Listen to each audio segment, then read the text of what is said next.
할렐루야. 혹시 여러분 가운데 이름을 바꾸신 분 계십니까?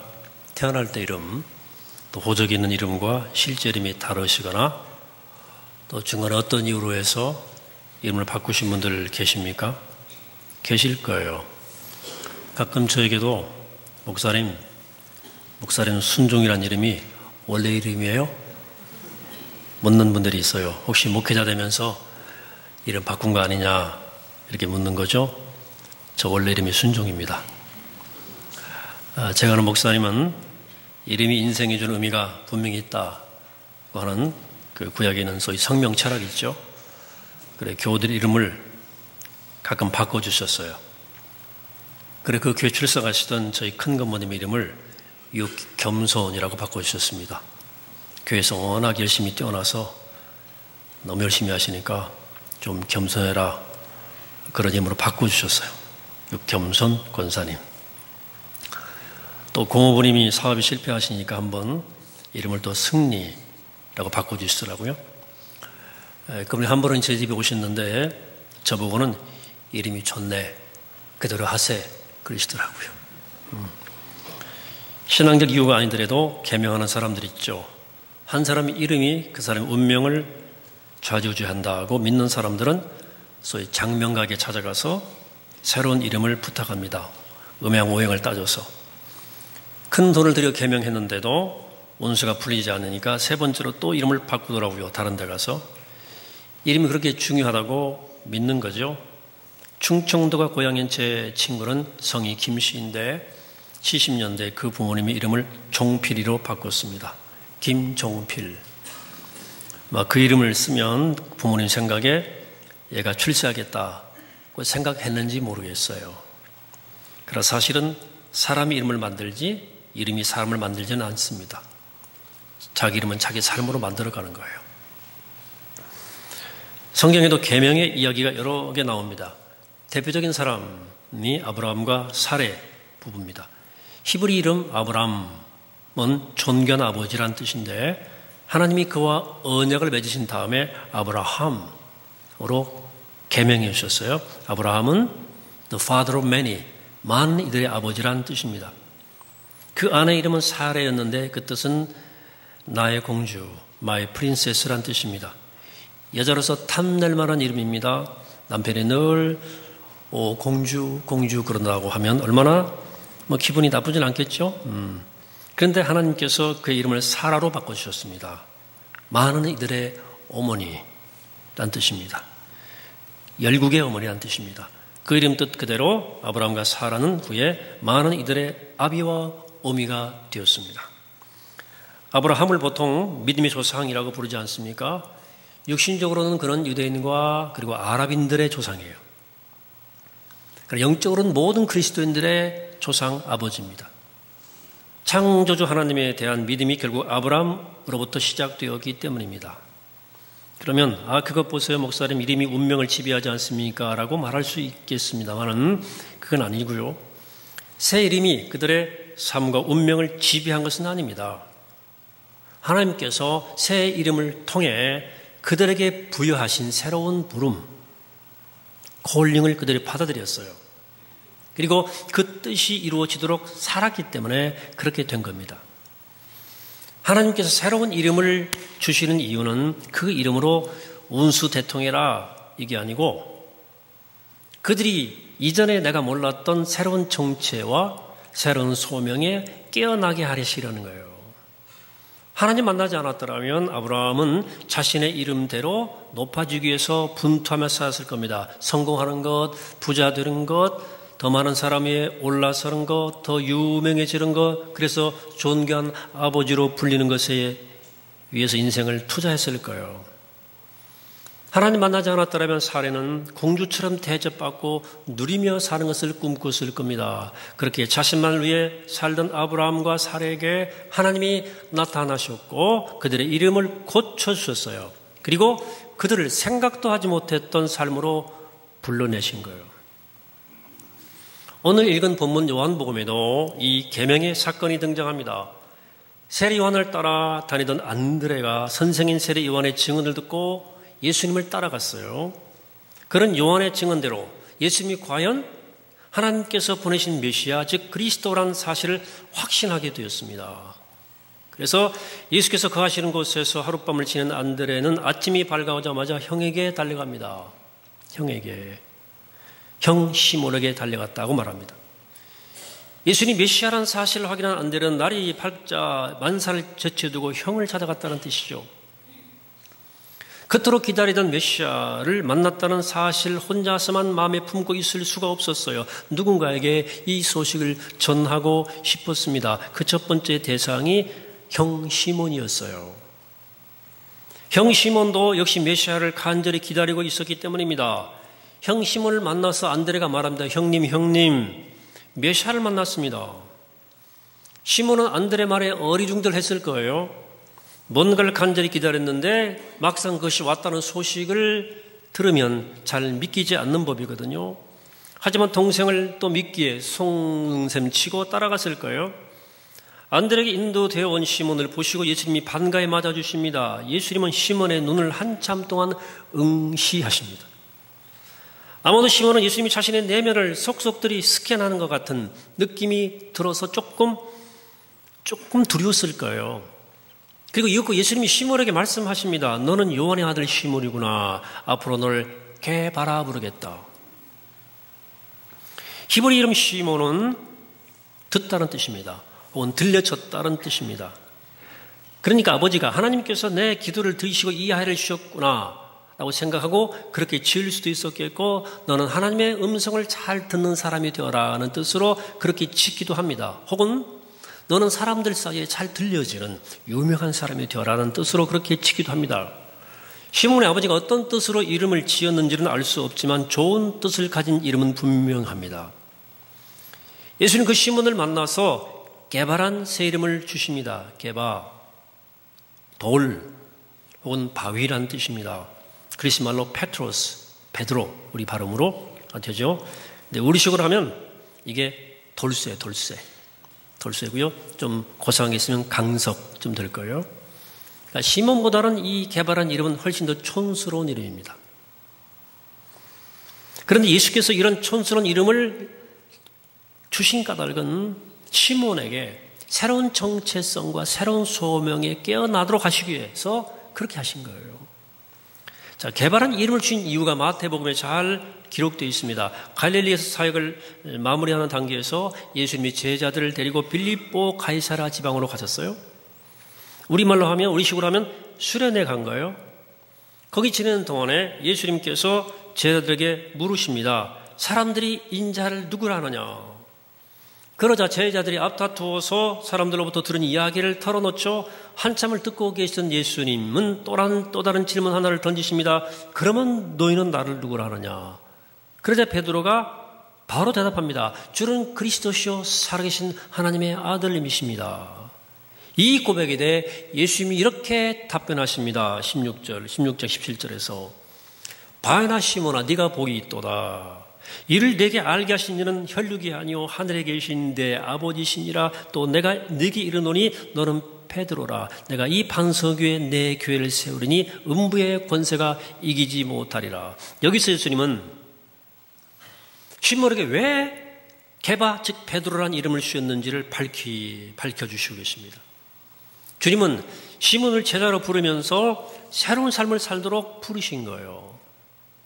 게바 혹은 베드로, 즉 바위처럼 흔들림이 없는 믿음의 사람으로 자라기를 기대하신 거예요. 그의 믿음이 기초가 되어서 교회도 든든히 세워지기를 기대하신 거예요. 아브라함이 유대인들의 믿음의 조상이 되었듯 베드로가 새로운 믿음의 조상이 되길 기대하신 겁니다. 그 소명 때문에 그를 불러내신 거예요. 그래서 예수를 만나는 순간에 시몬의 내면에는 그동안 존재했던 이 시몬이라는 자아에 더하여서 새로운 자아가 생겨났습니다. 그의 내면에 시몬과 게바가 함께 살게 된 거예요. 그는 이제 예수님과 더불어 살면서 게바로 살아가도록 부름을 받았어요. 이 부름은 시몬에게만 주어진 것은 아닙니다. 예수 그리스도를 참되게 만난 사람이라면 누구에게나 주어지는 부름이에요. 이름을 개명했는가 아니냐는 중요한 문제가 아니에요. 예수님께서는 제자들 모두에게 새 이름 주시지는 않았어요. 중요한 것은 새로운 이름을 가지냐 안 가지냐 있는 것이 아니라 예수 그리스도 안에서 나의 새로운 정체성을 발견하고 내가 과거와 다르게 살아가느냐 있는 거예요. 바울은 이것을 옛사람과 새사람 혹은 겉사람과 속사람이란 말로 구분했어요. 시몬이라는 이름은 즉 옛사람, 겉사람을 가리키는 거예요. 게바는 새사람, 즉 속사람을 가리키는 말이 되는 것입니다. 여러분, 바울이 한 말씀을 잘 쭉 들어보시기 바랍니다. 로마서 6장 3절에서 이렇게 말씀합니다. 무릇 그리스도 예수 합하여 세례를 받은 우리는 그의 죽으심과 합하여 세례를 받은 줄을 알지 못하느냐. 우리가 알거니와 우리 옛사람이 예수와 함께 십자가에 못 박힌 것은 죄의 몸이 죽어 다시는 우리가 죄에게 종 노릇하지 아니하려 함이니. 고린도후서 4장 16절의 말씀입니다. 그러므로 우리가 낙심하지 아니오노니 우리의 겉사람은 낡아지나 우리의 속사람은 날로 새로워지도다. 에베소 4장 21절의 말씀입니다. 진리가 예수 안에 있는 것 같이 너희가 참으로 그에게서 듣고 또한 그 안에서 가르침을 받았을진데 너희는 육의 욕심을 따라 썩어져가는 구습을 따르는 옛사람을 벗어버리고 오직 너희 심령이 새롭게 되어 하나님을 따라 의와 진리의 거룩함으로 지으심을 받은 새 사람을 입으라 그랬어요. 이런 신앙 고백을 한 바울 사도는 예수 그리스도를 만나기 전에 실로 대단한 자존심으로 살았던 사람입니다. 자존심이 높아요. 그럴 만한 충분한 조건이 그에게 있었어요. 혈통으로 보나, 집안 배경으로 보나, 출신 지역으로 보나, 학력으로 보나, 경력으로 보나, 실력으로 보나 누구 앞에도 절대로 밀릴 사람이 아니에요. 하지만 다메섹을 가는 도상에 예수 그리스도를 만난 다음에 그런 이 거대한 자상을 부셔버립니다. 내동뱅이 쳐버립니다. 그런 예수 안에서 새롭게 지어졌고 그 속사람을 따라 살아갔습니다. 그래서 그는 그의 경험을 통해서 분명히 말합니다. 예수 그리스도를 믿는 순간 그동안 내가 알았던 자 말고 또 다른 자가 태어난다. 다시 말하면 예수 그리스도를 믿는 우리 안에도 두 가지의 자, 즉 시몬과 게바가 있다는 얘기예요. 예수님을 주님으로 영접하기 전에 우리는 시몬을 나로 알고 살았는데 예수를 만나고 나니까 그 자가 정말 내가 아니라는 사실을 깨닫는 거예요. 시몬이 아니라 게바가 진짜 나은 거예요. 그걸 깨달아가는 거예요. 그리고 신앙생활의 과제는 예수 그리스도 안에서 온전히 게바로 살아가는 것에 있다는 사실을 깨닫는 거죠. 시몬은 예수 그리스도를 만나서 게바로 거듭납니다.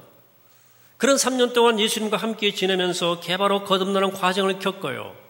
하지만 옛사람의 시몬의 습성이 좀처럼 사라지지 않았습니다.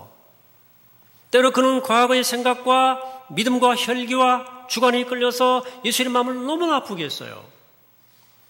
복음서 이야기를 보면 예수님께서 베드로에게 시몬아 이렇게 부른 장면이 여러 군데 나와요.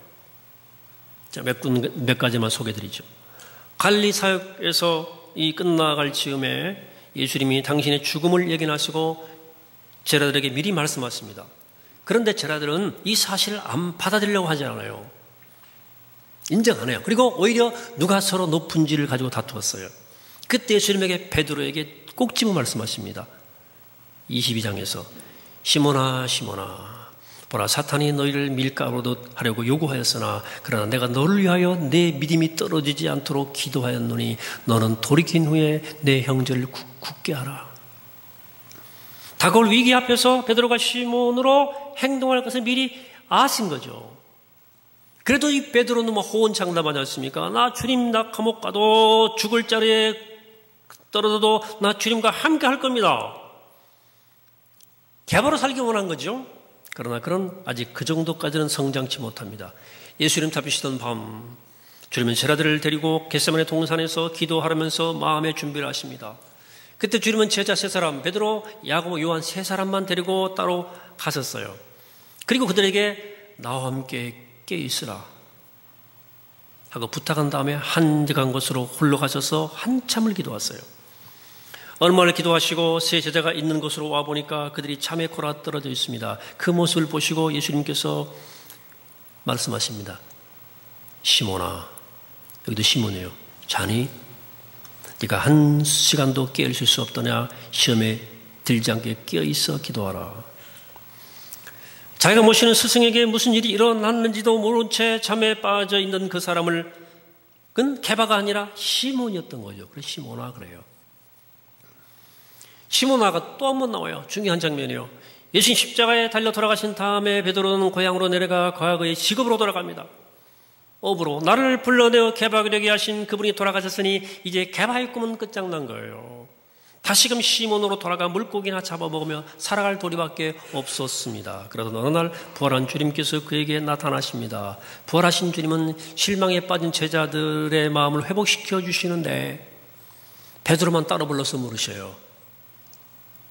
요한 아들 시몬아, 네가 이 사람들보다 나를 더 사랑하느냐? 지금 베드로는 옛사람으로 돌아가 시몬으로 살고 있음을 주님께서 똑똑히 목격한 것이에요. 이렇게 베드로는 시몬과 게바 사이를 계속 오락가락합니다. 심지어 오순절 성령 강림 사건 이후에 또 옛사람 시몬이 그에게서 완전히 사라지진 않았어요. 갈라디아서에 보면 바울 사도가 베드로의 위선적 행동을 꾸준히 하는 장면이 나와요. 왜 그랬어요? 이방인과 함께 어울려 식사를 하다가 이방인도 구원받은 사람이니까 베드로가 유대인 율법주의자들이 온다는 소리를 듣고는 슬금머리 자리를 피한 거예요. 좀 곤란하니까. 자신의 믿음대로 행동하지 못하고 사람들의 눈치를 보고 행동하는 시몬을 바울이 책망한 거예요.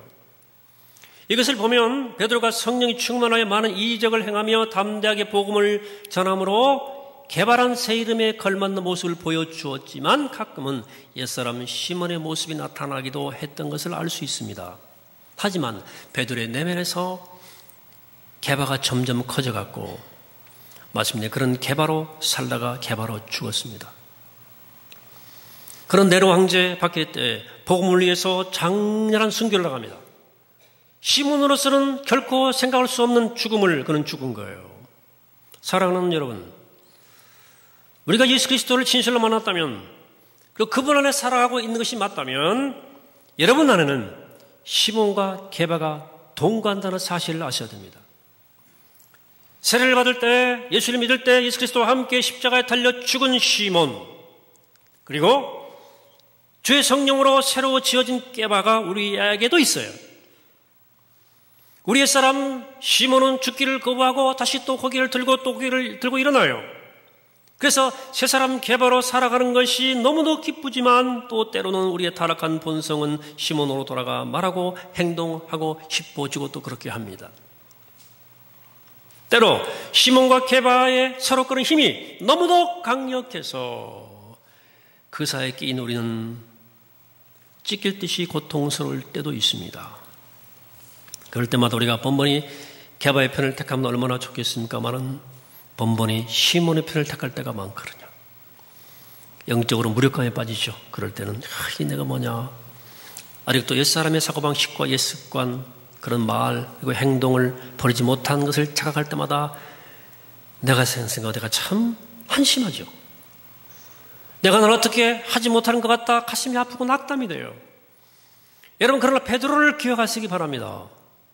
그런 직접 주님을 만난 사람입니다. 주님을 사귀었던 사람이고 주님의 수제자로 인정받은 사람입니다. 주님께서 직접 새 이름을 지어주셨어요. 오순절의 성령의 강력한 체험도 한 사람이에요. 수많은 이적을 행했고 수많은 사람들이 그의 설교에 감동 감화를 받았습니다. 그만하면 그럼 100% 개바가 되어 있어야 했습니다. 그러나 그렇지 않았습니다. 그런 죽을 때까지 시몬과 함께 살았습니다. 다만 성령의 충만함을 힘입었던 그런 가끔 시몬으로 생각하고 말하고 행동했지만 더 많은 시간 동안을 게바로 살아갔습니다.